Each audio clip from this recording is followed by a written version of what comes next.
Soon will yield the glorious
Happy Sabbath po sa ating lahat. Ayan. So tayo po ay magsisimula na sa ating pong pagpuri sa at Panginoon sa gabing ito.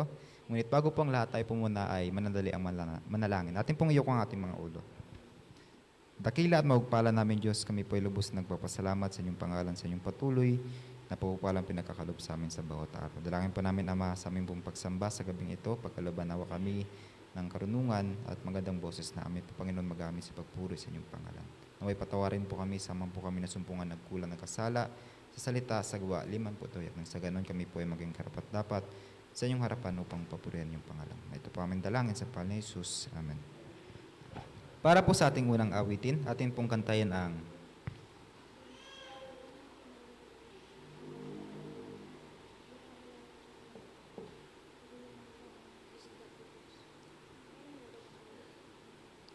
Hail Him, Hail Him, Hail Him.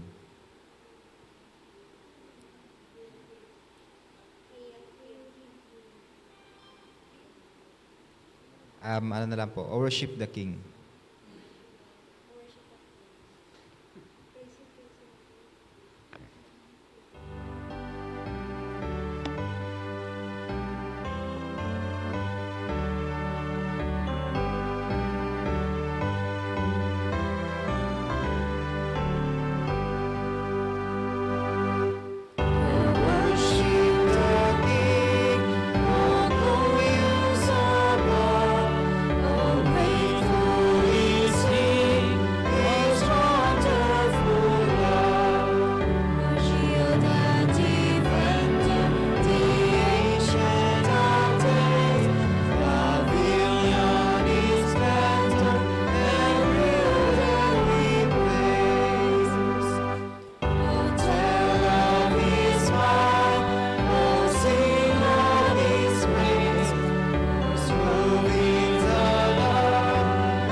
Para po sa ating pagsisimula, ating pong kantahin ng Tell Me the Story of Jesus. Tayo pong lahat ay tumayo.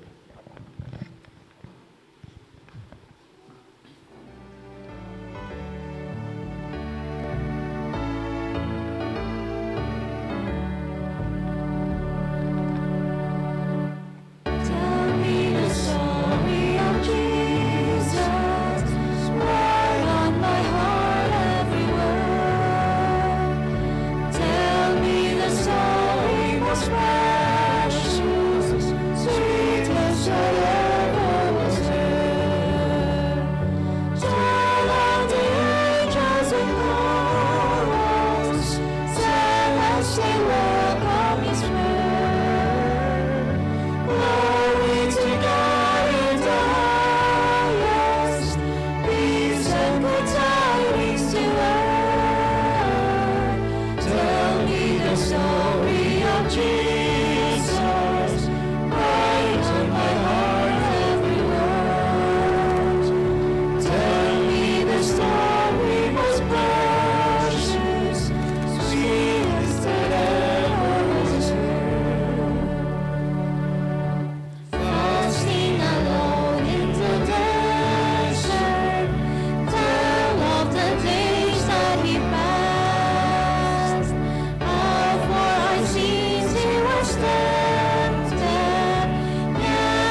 po ilmuod para sa ating panalangin.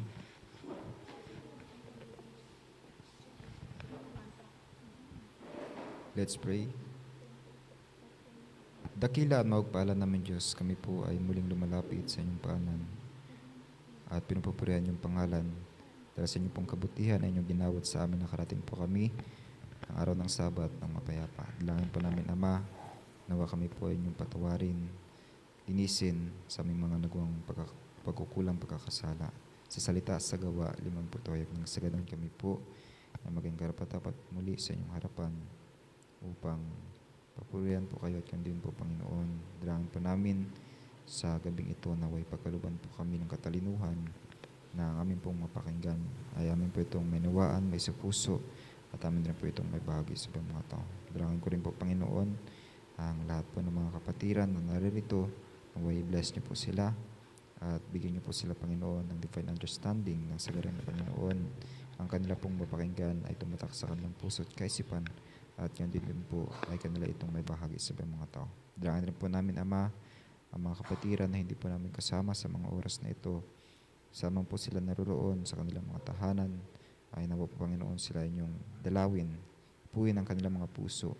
Sa ganun, kanila po kayong maalala at dalangin ko rin po, Panginoon, ang mga kapatirang nasa banig ng karamdaman ngayon, naway dalawin po sila, Panginoon, at nawa pagalingin upang nang sa ganun, amin na po silang makasama sa mga susunod na pagsamba. Dalangin po nawa namin, Panginoon, ang inyong presensya ang siyang aming madama at ganoon din po ang banal na Espiritu ang siyang manahan sa aming puso at kaisipan. Gabayan nawa kami ng mga anghel sa langit at ganoon din po, Panginoon. Maraming salamat muli sa inyong patuloy na pagdinig sa aming mga hinaing. Ito po aming dalangin sa pangalan ni Jesus. Amen.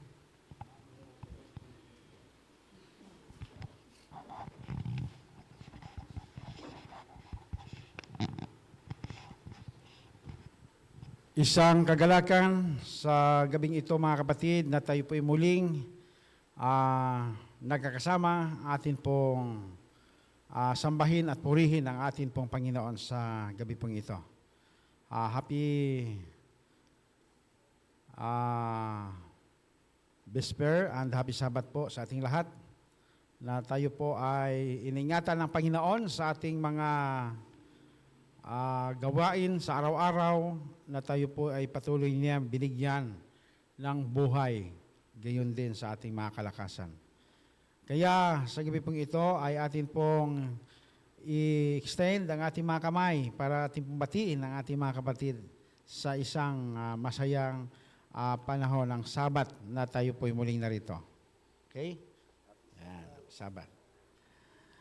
Kasi mga kapatid, tayo po ay minsan sa ibang mga church, marami po na nagkaroon po ng mga suliranin, mga problema, no? At lalo't higit na may mga panahon na kung saan may mga kapatiran tayo na talagang pumanaw, no? So purihin ang Panginoon na tayo po ay malusog at malakas ang ating pangatawan, higit sa lahat na tayo nagkikita-kita para sa sama-samang pagpuri natin sa ating Panginoon.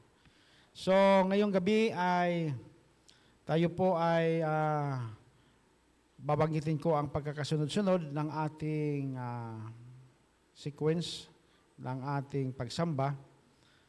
Tayo po ay pinangunahan ng ating monitoring screen ni Brother GR at ang ating chorister, si Brother Albin, at siya na rin ang ating nagbukas ng ating panalangin para sa ating pasimula ng ating pagsamba.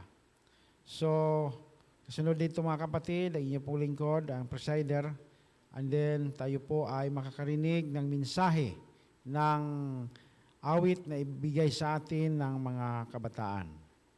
And then, kasunod po niyan ay ang message na nagmumula sa banal na kasulatan, na ito po ay ibahagi sa atin ni Brother Jimmy Salazar. So, ito po ang pagkakasunod-sunod ng ating sequence ng ating pagsamba, at ito hanggang sa matapos, mga kapatid, nawa ang pananahan ng banal na Espiritu sa bawat isa ay atin pong matanggap at gayon din ang presensya ng Panginoon na sumasa atin.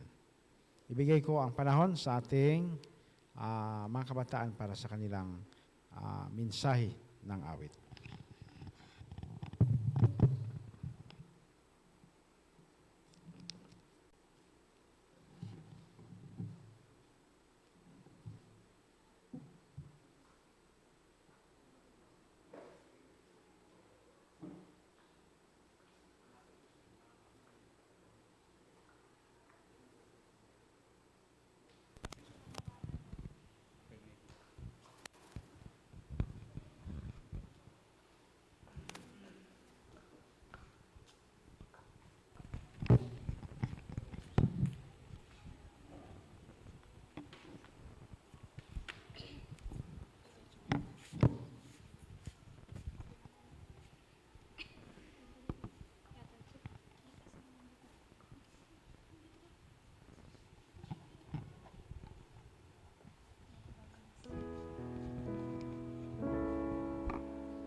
Langit ay maulap at tila uulan, ika'y may suliranin at tuloy na naninimdim. Sa'yo bang katanungan, ang sagot ay di alam, at ang iyong pangarap ay tuloy na nawawala. Kay Jesus manawagan, kay Jesus lumapit, siyang laan, siya ang buhay, sagot sa suliranin, anumang kahilingan, anumang dalangin, kay Jesus manawagan, ikaw ay diringgin.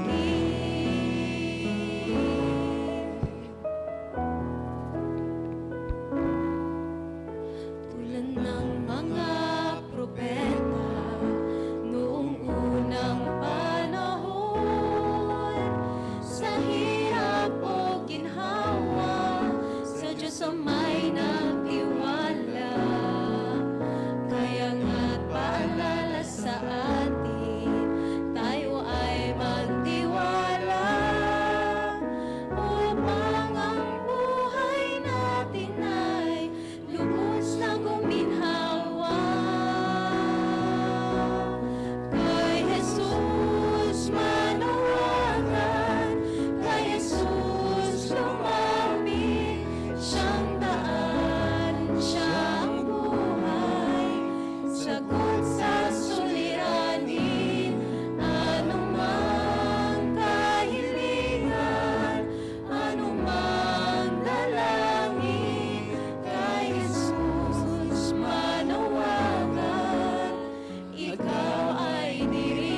Sound.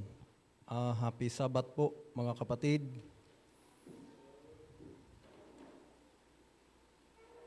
At maraming salamat po sa awit na hinandog ng atin pong mga kabataan. Alam po ninyo mga kapatid ay sa diwa ng awit, lagi tayong manawagan sa Panginoon sapagkat nalalaman po natin ang panahon ay napakalapit na. No?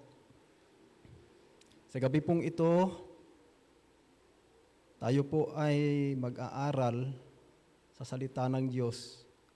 Ano po, na ibinigay niya sa kanyang mga alagad. Dahil ang katanungan ng kanya pong mga alagad ay kailan mangyayari ang katapusan ng sanlibutan. Alam po ninyo mga kapatid, pasensya na po kayo sa inyong lingkod dahil parang tinatrangkaso man ako mga kapatid. Ang aking katawan ay masakit lahat. Nanginginig ang aking mga laman. Pero alam ko po na ang Panginoon ang makapagpapagaling nito. Kasi kaninang madaling araw mga kapatid, alas 4 pa lang, nag-jogging ako mga kapatid mula dito hanggang doon sa labasan. Papunta doon, ikot ako pabalik. Pangatlong ikot ko, hindi na ako makarating doon. Pagod na. Hindi ko na kaya talaga mga kapatid. No? Talagang napakalaki na ang pag tayo palang umiidad tayo, kapag sanay tayo sa trabaho nung kabataan natin hanggang sa lumaki tayo, kapag napabayaan pala natin ito mga kapatid, wala na. Wala nang siglang ating katawan, parang napakabigat na. Kasi sinubukan ko kanina mga kapatid mag-push up dyan sa harap ng simbahan bago ako lumabas doon sa gate, nag-jogging ako, hanggang 20 na lang ang aking makakaya. Samantalang noong kabataan ko mga kapatid, 80 to 95, kaya ko pong i-push up ang aking katawan. Pero ngayon mga kapatid, napakalaki na ang nawawala. Ano ho? Kaya, ang bayan ng Diyos pala, kinakailangan, habang tayo naghihintay sa Panginoon, mayroon tayong ensayo ng ating katawan para lumakas tayo, para hindi tayo dapuan ng mga sakit. Kapag tayo pala, mga kapatid, ay mapagod sa kabila ng lahat na napabayaan na natin ang mag-practice ng ating sarili, na mailabas ang ating mga pawis na na-stuck sa ating katawan, ay para tayong magkakasakit. Ano ho? Kaya po mga kapatid, sa gabi pong ito, ang atin pong pag-aaralan kung ano po ang magiging tanda sa malapit ng pagdating ng atin pong mahal na Panginoong Hesukristo. Ano ho? Ang sabi po sa talatang ito, sa aklat po ng Mateo 24, talata po niya ay 3. Sabi po sa talata, mga kapatid, samantalang sila'y nakaupo sa bundok ng mga olibo, ay nagsilapit sa kanya ng bukod ang kanyang mga alagad at nagsabi, kailan mangyayari ang mga bagay na ito at ano ang magiging tanda sa iyong malapit ng pagdating? Pag malapit ang pagdating ng Panginoon, mga kapatid, ano daw magiging tanda? So, kung titingnan po natin ang tanong ng mga alagad, sa panahon kaya natin ngayon, mga kapatid, hindi po natin nakikita kung mayroon pong bang mga tanda na natutupad sa sinagot ng Panginoong Hesukristo dito po sa aklat ng Lucas. Pero bago po natin ito matutunghayan, ang mga talatang ito ay atin po itong ipanalangin sa atin pong Panginoon. Tayo po ay panandali ang manalangin. Mapagpala po naming Diyos na makapangyarihan sa lahat na nagmamay-ari ng langit at lupa, gayon din po sa aming mga buhay. Amang banal, lubos po kami nagpapasalamat, nagluluwalhati, nagpupuri sa inyo sa gabi pong ito, Ama naming Diyos, sapagkat ang iyong pag-ibig ay walang hanggan. Narito po ang iyong munting bayan, patuloy kaming nakikinig sa iyo pong mga salita. Banal na Ama, ang tangi ko pong dalangin, buksan po ang puso at isipan ng bawat isa sa amin na maunawaan naming lubos ang iyo pong mga salitang ito at kami po ay maging handa sa iyo pong malapit ng pagkahayag. Salamat po Diyos sa pagtugon at pagdinig ng aking mga dalangin ito. Linisin po ang aming mga pagkakasala sa pangalan ng Panginoong Hesus. Amen. Ang wika ng kanyang mga alagad, ano ang magiging tanda nito sa iyo pong malapit ng pagbabalik? Sabi ng mga alagad. Ang sagot ng Panginoon sa aklat ng Lucas, Kapitulo 21, talata pong 11. Ang sabi po niya rito, magkakaroon ng malakas na lindol sa iba't ibang dako. Nagkaroon na ba mga kapatid ng mga lindol sa iba't ibang mga dako ng bansa? Nagkaroon na po mga kapatid. Nakikita po natin, maging ang Palawan, noong mga panahon, 1985, ang Palawan ay hindi na balita na nakaranas ng lindol mga kapatid. 1985 mga kapatid, ang edad ko ay nasa 10 taon ako mga kapatid. Po, walang nabalitaan na nagkakaroon ng lindol ang Palawan, pero ngayon sa panahon po natin, nagkaroon na po ng lindol ang Palawan. Ano po?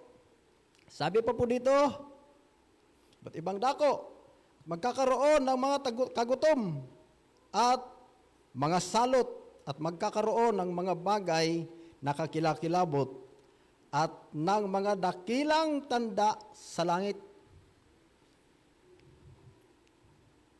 Sa palagay kaya natin mga kapatid, ang mga tandang ito, hindi pa po ba ito nangyari? Noong umulan ng yelo sa iba't ibang bansa, doon sa ibang bansa, noong nagdilim sa ibang bansa, mga kapatid, nangyari na po ang mga tandang ito na sinabi ng Panginoon sa kanya pong mga alagad. Kaya kung titingnan po natin sa panahon po natin ngayon, baka palugit na lang ito na ilang araw na lang, baka dumating ang Panginoon. Pero wala pong nakakaalam. Kahit ang mga anghel sa langit, sabi sa talata, maging ang anak, kundi ang tanging ang ama lamang ang nakakaalam kung kailan niya susuguin ang kanyang anak na bumalik sa lupa pong ito. Ano po? Bakit kaya ito mga kapatid sinabi ang mga tandang ito? Ano po? Bakit kaya sinabi ito ng Panginoon sa kanya pong mga disipulo na ang mga tanda na ito, na mangyayari ito? Ano po ba ang dahilan bakit po ito sinabi ng Panginoon?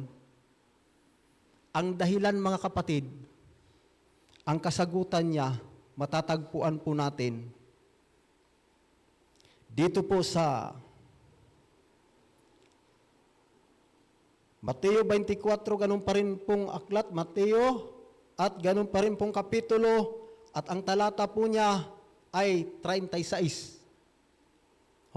Ang sabi po dito, subalit tungkol sa araw at oras na yaon, ay walang nakakaalam kahit ito po ang karugtong dito sa talatang ito. Dito po pala mga kapatid natin matatagpuan sa aklat po ng Lucas 21, talata po niya ay 36. Ang sabi po niya dito, subalit maging handa kayo sa bawat panahon. Kaya naman pala sinabi ng Panginoon ang tandang ito, para daw tayo maging handa sa lahat ng panahon. Ano ho? Dahil kung minsan po mga kapatid, okay lang na yung ating pamumuhay. Yung ating mga dating gawi sa buhay natin, hindi natin nababago. Samantalang nakikita pala natin na ang panahon natin ay paikli ng paikli, palapit ng palapit ang panahon o araw at oras para sa Panginoon sa kanyang ikalawang pagbabalik. Pero ang buhay natin, okay na. May pananampalataya naman ako, sumusunod ako sa kautusan ng Diyos. Pero ang sikreto mga kapatid sa ating mga sarili, hindi natin na itatalaga sa Diyos para tayo mabago at mahanda sa kanyang pagbabalik. Ano po? Bakit po mga kapatid sinabi ng talatang ito na tayo ay maging handa sa lahat ng panahon? Alam po ninyo mga kapatid, ang talata pong ito ay nagbibigay po ito sa atin ng malaking turo, malaking mensahe, malaki pong paraan para pumabago ang ating mga sarili. Ano po? Sa lahat ng panahon ay lagi tayong maging mga handa. Handa na po ba tayo na Kung dumating man ngayon o mamayang gabi o mamayang madaling araw o sa hating gabi o bukas ng umaga, handa na po ba tayo sa ating sarili na salubungin po natin ang ating mahal na Panginoong Diyos? Sasabihin ko po, ako hindi pa handa. Bakit hindi po ako naging handa, mga kapatid? Dahil marami pa po akong dapat baguhin sa sarili ko. Ang tanong, bakit hindi ito nababago? Ngayong ako ay naglilingkod na sa ating Panginoong Diyos. Bakit hindi ito nababago, mga kapatid? Kasi hindi po ito nababago, kasi hindi po ako nagsikap na magbago. Ayan, yan naman pala ang dahilan, kaya dapat handa tayo sa lahat ng panahon. Pero kung mula sa tinanggap ko ang salita ng Diyos at namuhay ako ng mayroong kabanalan sa harap ng Diyos, ngayon man o mamayang hating gabi dumating ang Panginoon, handa po ang sarili ko, mga kapatid, maging sino man sa atin. Kung ang ating dating mga gawi, ang dati nating mga pag-uugali, dating prinsipyo ng ating buhay na ako ito, ay aalisin natin, kundi ipapasakop natin sa Panginoon ang ating mga sarili, at ang Panginoong Diyos ang magbabago sa bawat isa sa atin. Kinakailangan po, ang sabi po ng Biblia, mamuhay tayo ng ayon sa pamumuhay ni Jesus Christ. Ano po ba ang buhay ng Panginoong Hesukristo nung siya po ay nandirito pa sa lupa? Hindi pa po tapos ang talata, mga kapatid, ha? Ano po ang buhay ng Panginoong Hesukristo? Siya po ay nalipusta. Siya po ay pinagsasabihang mayroong espiritu ng demonyo. Tatanungin ko kayo, mga kapatid, nagalit ba ang Panginoon sa mga taong nagsalita sa Kanya ng ganon? Muling tanong, kung tayo kaya ang sasabihan ng mga tao na ang mga taong yan, mga demonyo, ano kaya ang nasa puso natin? Ano kaya ang nasa isip natin? Tao tayo, magkakaroon tayo ng galit sa ating mga puso. Magkakaroon tayo ng negatibong kaisipan. Makakalimutan natin na tayo, mga kapatid, ay mga Kristiyano. Ano po? Pag sinabihan niyo ako, si Brother Jamie, maramot na pagkatao, pangit ang ugali. Hindi man ako umimik, pero ang puso ko, mga kapatid, nasasaktan at nagkakaroon ako ng sama ng loob sa inyo. Pero ang buhay ng Panginoong Hesukristo, anuman po ang mga salitang lumalabas sa bibig ng kanyang mga nasa kapaligiran, tinatanggap po ng Panginoong Hesukristo ng maluwag sa kanyang puso. Noong ang mga tao po, mga kapatid, ay sinasabihan ang mga, ipako siya sa cross. Nang mapako ang Panginoong Hesukristo sa cross, mga kapatid, ano po ang sinabi niya sa kanyang Ama na nasa langit? Ama, patawarin mo sila sapagkat hindi nila nalalaman ang kanilang mga ginagawa. Tayo kaya, mga kapatid, kung sabihan tayo ng ganon, ano kaya ang sasabihin natin? Baka sabihin natin, napako na naman ako dito dahil sa mga kasalanan ninyo. Dahil kayo, maggagawa kayo ng mga makasalanan kayong mga tao, hindi nyo ako inisip. Di ba, mga kapatid? Pero sabi ng Biblia, ang Diyos hindi nanunumbat sa bawat isa sa atin. Ano po? Bagaman gaano kaitim, kapula o katingkad ang ating mga pagkakasala, inalay ng Panginoong Diyos ang kanya pong buhay, binabuhos ang kanyang dugo, alang-alang sa inyo at sa akin, sa ating lahat. Pero ang problema sa atin, mga kapatid, hindi natin tinatanggap na tayo ay mali. Ano po? Makarinig tayo ng mga masasakit na salita para sa atin? Mga minamahal ko pong mga kapatid, nagdaramdam agad tayo sa kapatid. Di po ba? Hindi tayo magiging handa, mga minamahal ko pong mga kapatid, kay Kristo kung ang atin pong mga isipan ay hindi po natin ito iaalay sa Diyos. Kung ang buhay po natin, mga kapatid, buhay ko ito, ako ang nakakaalam nito. Aba, katawan ko ito, ako ang nagdala nito, kaya wala kayong pakialam sa sarili ko. Ano ho? Pero kapag tayo, mga kapatid, ay marunong tayong tumanggap sa atin pong mga pagkakamali, kilalanin natin ang ating mga sarili na tayo ay mali, nagagalak po, mga kapatid, ang Panginoon sa taong ganon. Ano ho? Dahil nakikita sa kanyang sarili ang buhay Kristiyano na siya ay tunay na sumusunod sa ating mahal na Panginoong Hesukristo. Pagpatuloy po natin ang talatang ito, mga minamahal ko pong mga kapatid. Ang sabi po dito, maging handa sa lahat ng panahon na nananalangin na magkaroon kayo ng lakas ng loob upang makatakas sa lahat ng mga bagay na ito na mangyayari at upang kayo'y makatayo sa harapan ng anak ng tao. Ayan. Ano pala ang dapat nating gawin para tayo po ay maging handa? Lagi tayong nananalangin. Alam po ninyo mga kapatid, ako may experience akong sasabihin sa inyo. Noong ako ay bagong bautismo, ang elder ng iglesia doon sa amin, abay nagkaroon kami ng tampuhan sa kanyang asawa, mga kapatid. Nagkaroon kami ng hindi magandang, kasi yung asawa ng elder ay, ang bungaga ba, parang Armalite ba? Armalite. Alam niyo yung Armalite, mga kapatid? Kapag kinalabit yan, sunod-sunod ang putok. Eh tayo naman, 45 lang. Paisa-isa ang putok, paisa-isa. Ibig sabihin, maraming salita, isa lang ang aking sinasagot. Alam niyo mga kapatid, nagkaroon kami ng samaan ng loob, pero ang ginagawa ko mga kapatid, dinadalangin ko sa Panginoon na mabago ang aking sarili. Dahil masakit sa puso ko, masakit sa kalooban ko, ang narinig ko mga salita sa Kanya. Sabi ko, Panginoon, baguhin mo ang sarili ko na marunong akong tumanggap. Kahit hindi ko mali, pero ako ay makasalanan, tatanggapin ko ang lahat ng bagay na ito. Alam po ninyo mga kapatid, napakaliit na sanang dahilan yon. Pero sa kabila ng lahat, pinapanalangin ko sa Panginoon, pinapasakop ko ang aking sarili.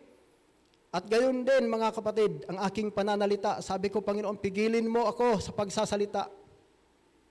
Kaya kung minsan mapapansin po ninyo ako mga kapatid, pag hindi po niyo ako tinatanong, hindi niyo ako kinakausap, hindi ako magsasalita. Ano po? Kasi sabi ng Biblia sa Aklat ng Mga Ngaral, pag maraming salita, maraming mali. Ayan. Kaya dapat kunti lang ang pananalita ng tao para walang mali. Kung may mali man, ilan lang mga kapatid. Bakit daw tayo laging handa sa lahat ng panahon? Dahil tayo ay laging mananalangin para magkaroon tayo ng lakas ng loob. Dahil para makatayo tayo sa harapan ng anak ng tao na walang iba kundi ang atin pong Panginoong Hesukristo. Makakatayo kaya tayo mga kapatid kung hindi tayo laging nananalangin? Kapag hindi tayo laging nananalangin mga kapatid, isa lang po ang pumapasok sa atin.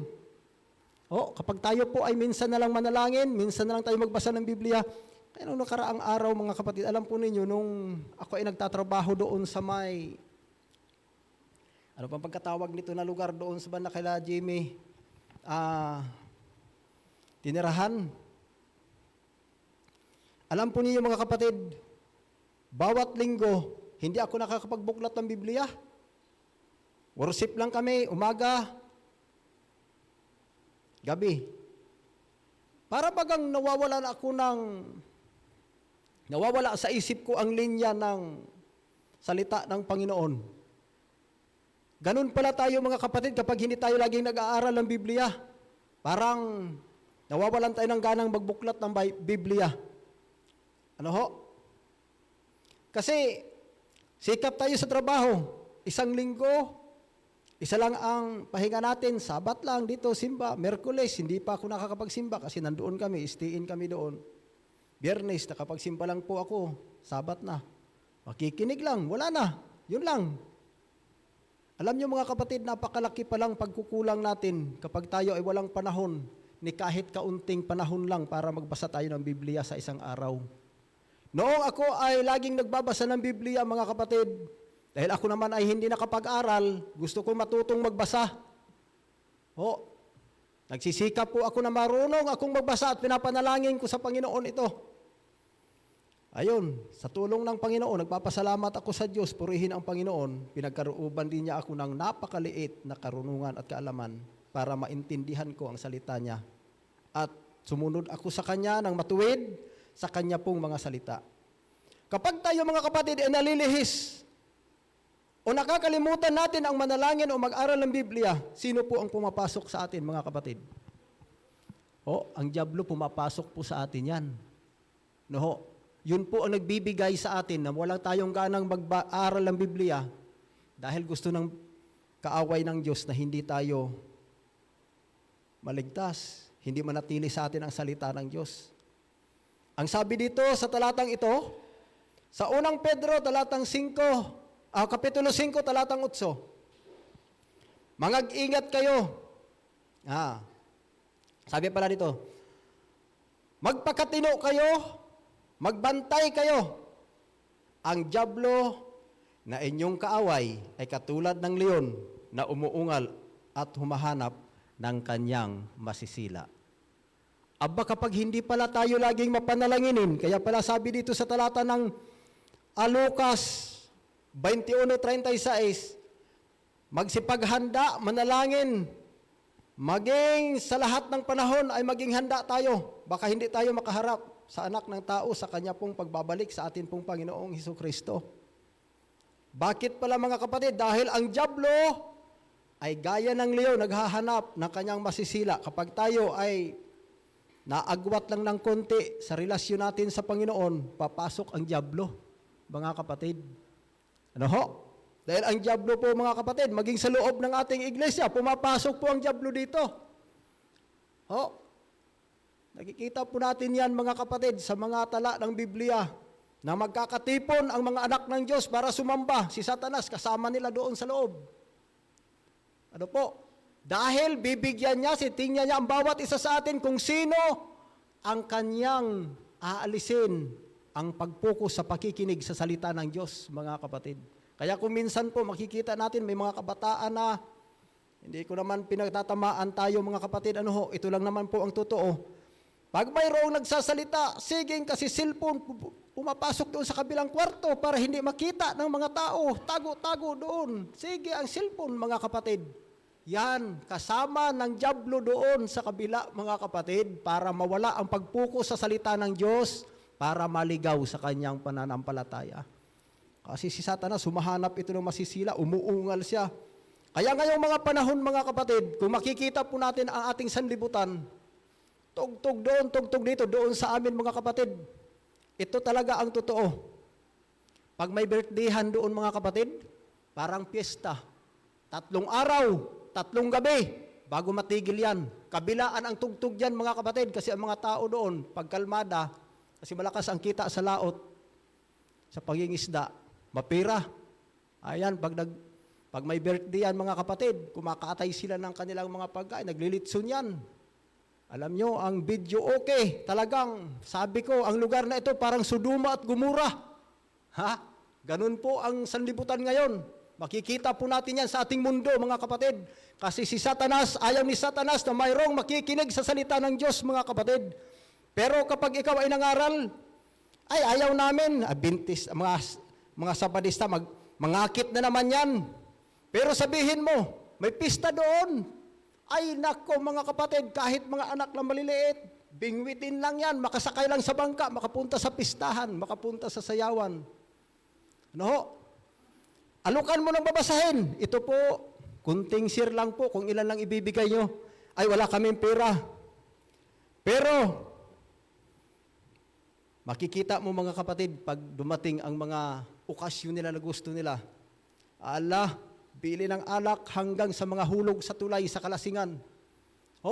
Ayaw nilang pakinggan ang salita ng Diyos. Bakit po, mga kapatid? Inuudyok ni Satanas ang tao na hindi maglingkod sa Panginoon. Kaya sabi doon sa talinhaga ng Panginoon, mayroong mga nahasik sa daan, nahulog sa daan na binhi, tinuka ng ibon at hindi tumubo.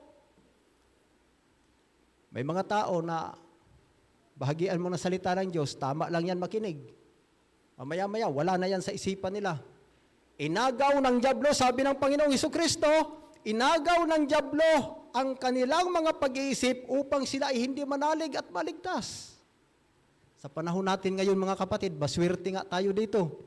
Kahit paano, pag nag-crusade tayo, may napapabautismuhan, pero wala naman sa loob ng iglesia. Inagaw ng dyablo, mga kapatid, ang kanilang puso para hindi sila manalig sa Panginoon at maligtas. Kaya sasabihin ng mga tao ngayon, yung isang pinsan ko, mga kapatid, ang asawa niya hindi Adventista. Bahagian ko siya ng salita ng Diyos, sabi niya, doon pa kasi kumukuya siya sa akin kasi yung pamangkin ko, matanda ako. Sabi niya, noon pa kasi yan, kaya sabi nila, darating ang Panginoon. Hanggang ngayon, wala pa naman. Sabi ko, hindi pa naman aktual na darating ang Panginoon. Kaya lang ipinapabalita ang Ebanghelyo ng kaligtasan para maging handa ang tao. Dahil ang buhay natin, hindi natin hawak. Ano ho? Nagpabautismo siya. Nagpabautismo, mga kapatid. Sabi ko, mabuti naman, nagpabautismo. Ang problema kapag Sabado pa may pista, sumasabong, mga kapatid. Nako! Sabi ko, wala. Muntik siyang madali sa kanyang tsinso, mga kapatid. Nagtsinso sa bukid. Nagplener. Lumipad ang talim ng plener. Tumama sa hita niya. Biruin mo yan, mga kapatid. Sabi ko, ang bautismo ay huwag niyong iisipin na ito ay laro lamang. Isipin niyo ang bautismo na ito ay sagrado dahil ito ay mula sa Panginoon. Kung tinanggap niyo ito, ang babalita ng Panginoon, kinakailangan maglingkod kayo. Handa kayo sa inyong mga sarili sa paglilingkod na talikuran ng ating mga dating gawa para maglingkod tayo sa Diyos, para tayo maligtas o para tayo ay sumunod sa Kanya. Napakahirap. May mga kapatid din naman na, nako, mga kapatid, napakahirap talaga. Alam po ninyo doon sa amin, mga kapatid, ngayon malaking kawalan sa kanila, mga kapatid, na wala ang aking sambahayan doon. Sige, katawag ang aking kapatid, Kuya, kailan ba kayo mag-uwi dito? Iilan na lang kaming sumisimba. Kasi ang buhay ko doon, mga kapatid, kapag may kapatid, Brother Ronnie, na hindi nagsimba isang bisis, pagkahapon ng iway, paglabas namin, pupuntahan namin agad yan. Kinakausap ko, ano ba ang problema? Brother, bakit hindi tayo nakapagsamba? Ay, kasi ganito. Ay, ipanalangin natin yan. Ang kailangan natin, tiwala sa Panginoon. Mayroon kaming kapatid doon na malayo sa amin. Nagsasakay pa kami ng bangka. Tumatakbo kami mga 4 na minuto. Papunta doon sa kanila. Alam niyo mga kapatid, ang nangyayari, sinusundo ko doon. Minsan si Mark, si Benji ang sumusundo. Sabi ko, sunduin niyo ang kapatid. Doon sa kanilang. Kaya nung pagpunta kami doon, isang bisis, sabi niya, Kuya, wala akong panggasolina sa sunod na Sabado, baka hindi siya ako makasimba. O bigyan kita 100, bumili ka ng 1 litro. Basta gusto ko makita kita sa loob ng iglesia sa susunod na Sabat. Kaya mga kapatid, ang mga kapatid doon ay talagang, pero parang ano na rin lang, parang nakikita ko sa kanila, napipilitan na rin lang sumimba dahil nahihiya. No? Mahirap ang hinog sa pilit. Di ba? Katulad ng saging, pag hinog sa pilit, mapakla yan mga kapatid. So, ngayon na wala kami doon. Wala na. Hindi na nagsipagsimba, mga kapatid. Ano ho? Dahil ang bangka ko naman, paroon parito lang. Basta may kapatid na hindi makapagsamba na hindi namin kayang lakarin. Pinapasundo ko sa bangka ko. Sige, sunduin niyo. Ito ang krudo. Yan. Sunduin niyo si kapatid doon. Napakahirap po, mga kapatid. Kaya doon sa lugar nila, kasi bagaman yun ay hindi sityo, mga kapatid, maraming bahay, nasa 15 ang bahay. Isang bisis, nag-iway kami doon. Dala kami ng lugaw, malaking kaldero. Lugaw na malagkit, may halong kamuting kahoy at saging. Punta kami doon, iway mga kapatid. Anyaya kami sa mga tao sa bahay. Ito mga kapatid, meron kami pagkain. Kung gusto po niyo makinig sa aming pag-iway, inanyayahan po namin kayo, makinig kayo ng panandalian. Punta sila mga kapatid, habang nakikinig, binibigyan namin ng pagkain sila. Ganon tayo mga kapatid, ang mga Kristiyano, magmahal sa ating kapwa. Ano ho? Ganon po ang gawain ng Panginoon upang ang lahat ng tao ay maging handa. Pero, may pero po mga kapatid. Paano kaya kung wala nang magdadalaw sa kanila? Ano kaya ang mangyayari sa kanila mga kapatid? Papaano kaya kung wala nang pupunta sa kanila? Kung ano ang nangyari sa kanila, bakit hindi sila nakapagsamba? Mayroon doon mga kapatid na dalaga, isa lang, dalawa pala sila. Yung isa na pinangaralan namin, nagpabautismo, nakapag-asawa din ng Adventista, taga-Pamantulon. Ngayon, nanatili talaga yung lalaki. Mayroon doon yung dalaga mga kapatid, hindi sumamba. Ay graduate siya ng Kito 12. Ang problema niya pala mga kapatid, yung iaaral nila sa suotin niyang damit. Hindi na sumimba mga kapatid, 2 Sabat, pinuntahan namin. Ano bang problema? Bakit hindi ka sumamba? Sabi niya, sabi ng mama niya, kasi Brad, ang pinoproblema niya, yung susuitin niya, kasi sabi ko nga, hindi na lang mag-atin. Ay problema kay graduating. Sabi ko, walang problema yan. Ayun, nagpatawag ako ng meeting sa mga kapatid, inambagan namin ang 1.5 mga kapatid. Walang problema. Sabi ko sa sunod na Sabat, magsimba ka. Yun, sumimba naman. May mga problema sa kanilang mga sariling tahanan na hindi natin alam, kaya pala hindi sila makapagsamba. Ang problema din natin, hindi natin sila nadadalaw mga kapatid. Hindi natin sila nadadamayan sa kanilang mga problema. Ay papaano yung mga bagong bautismo? Kayo og sa mga Cebuano pa, luuran pa na. Di ba? Madali pa yan magtampo mga kapatid. Ay, ganito pala ang samahang ito. Maganda lang pala ito. Kung hikayatin tayo, pag may problema pala tayo, hindi naman pala tumutulong. Di ba? Ang iba rin ng mga kapatid, alam niyo mga kapatid, napakarami akong karanasan sa inyo na ito last na ito, mga kapatid, isasabihin ko sa inyo. Yung mayroon tayong dapat na gawain na ipopromote ng ating elder. Katapos kumontra tayo mga kapatid, nako, wag talaga natin gawin yan mga kapatid. May karanasan na ako niyan. Dinalaw namin ni Brother Mascardo. Yung dinalaw natin Brother Mascardo doon sa ano ito? Irawan. Alam nyo mga kapatid, napaka-reklamador talaga yung mag-asawa na yan. Walang anak yan ha, pero napaka-reklamador. Ganito ang nangyari noon mga kapatid. Marami ang mga tao na pumupunta na maghihingi ng tulong, lalo na kung mayroong mga pasyente, siyempre ganun. Maging sa kabilang baryo, nakakatawid sa amin, humingi ng tulong. Wala kaming ma-share mga kapatid. Kaya nung nagpulong kami sa Sabat, sabi ko, gagawa tayo ng box, maghuhulog tayo dyan. Depende sa puso natin kung ilang ihulog natin, basta bukal sa kalooban natin, ihuhulog natin sa box na yan. Kaya kung mayroon maghingi ng tulong, kapatid man yan o hindi kapatiran, doon tayo kukuha para maibigay sa kanila. Kasi kawawa ang mga tao na hindi natin natutulungan. Sumagot yan agad ang mag-asawa na yan. Hindi kami maglalagay dyan. Total, ayos naman itong ano natin, mga katawan natin, malakas man tayo, bakit ba tayo magagawa dyan na? Sabi ko, hindi. Ito naman, hindi naman ito pilitan. Kung sino lang ang gusto, yun lang ang magbigay. Sabi na, sige, bahala kayo. Basta kami, hindi kami huhulog dyan. Pinanalangin namin ang box, mga kapatid. Sabi ko, sino ang gustong maghulog sa box? Abay, tumaas lahat. Sila lang dalawang hindi. Ang nangyari, mga kapatid, nagkasakit, muntik pang mamatay. Ang box na yun, mga kapatid, na hinulugan namin, doon sa kanya napunta. Doon napunta lahat mga kapatid, 2,400 ang halaga ng box dahil nung wala na kami doon, hindi na pa din nila hinuhulugan mga kapatid. Sabi ko, biruin mo yan. Samantalang sila ayaw nila noon dahil ayos daw ang katawan, ganito, walang problema. Nagkaroon sila tuloy ng problema mga kapatid. Kaya napakahirap mga kapatid kapag patungkol sa pagtulong. Kasi nakikita naman natin mga kapatid, sabi ng Biblia, ako ay hubad, nagkasakit, inyo akong dinalaw. Paano natin matutulungan ang mga taong may sakit kung hihingi ng tulong, wala man lang tayong ibibigay? Isa na yung gawain mga kapatid na makatulong tayo sa kanila kahit sa salapi lang magmumula. Hindi man aktual na tayo ay dumalaw sa kanila. Biruin mo yan, nakumpine, malapit mamatay, mga kapatid. Nagkaroon ng sakit, infection sa dugo, patapos ang tuhod niya, ang buto, parang nagdikit na. Nako, mga kapatid. Ayong dinalaw namin sa hospital, pinanalangin ko doon.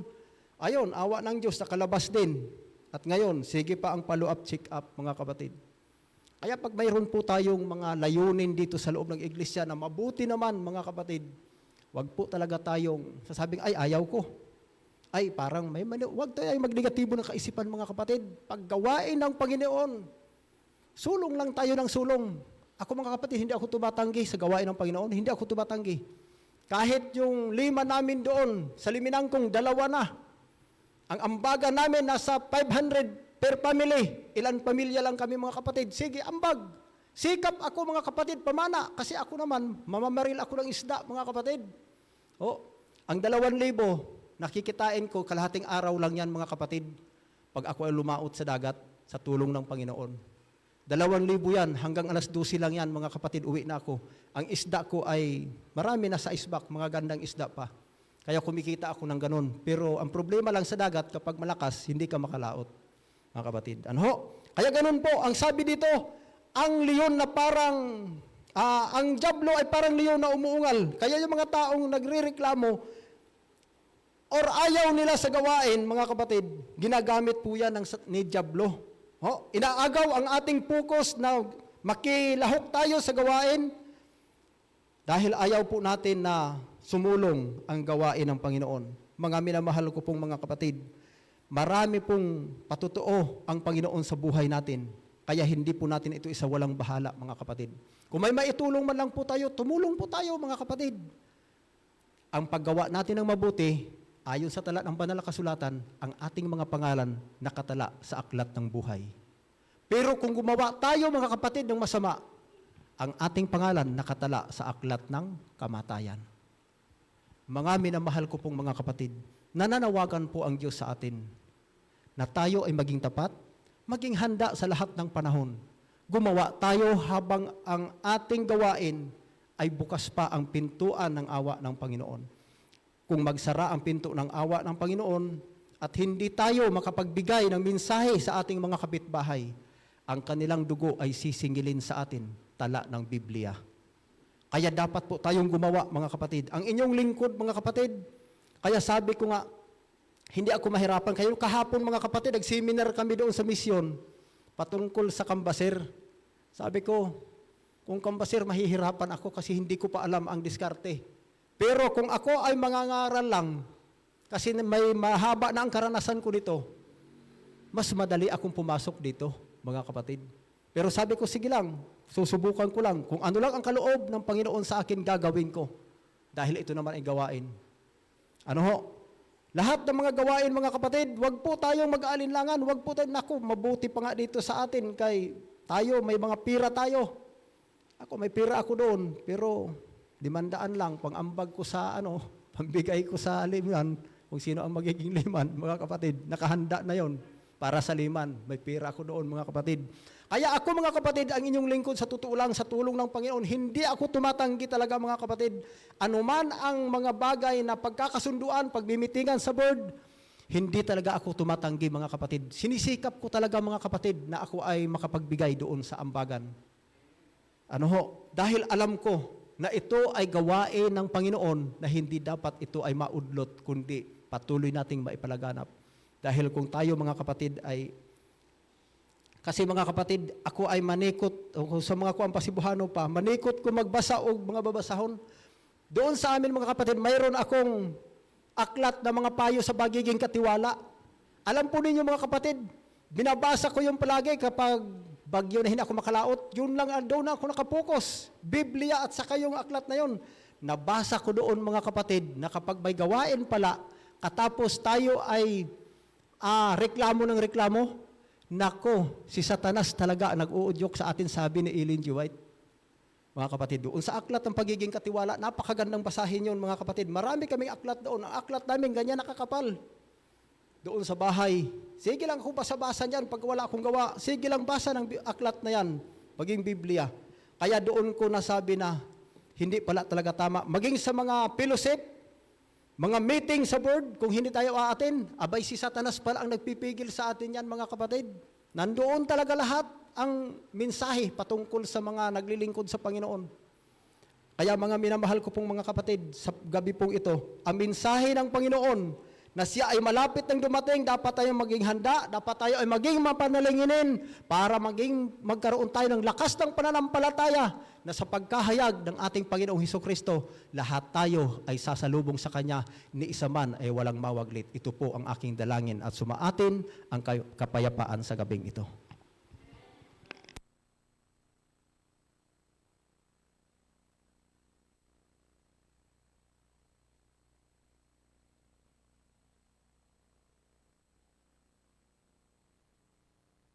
Hello.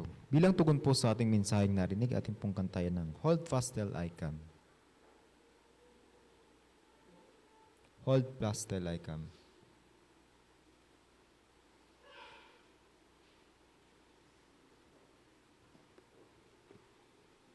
Tayo pong lahat ay tumayo.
Tayo po ay manalangin.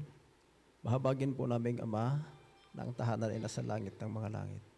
Pinasasalamatan ka po naming lubos sa gabi pong ito sa iyo pong mga salita, O Diyos, na aming natunghayan.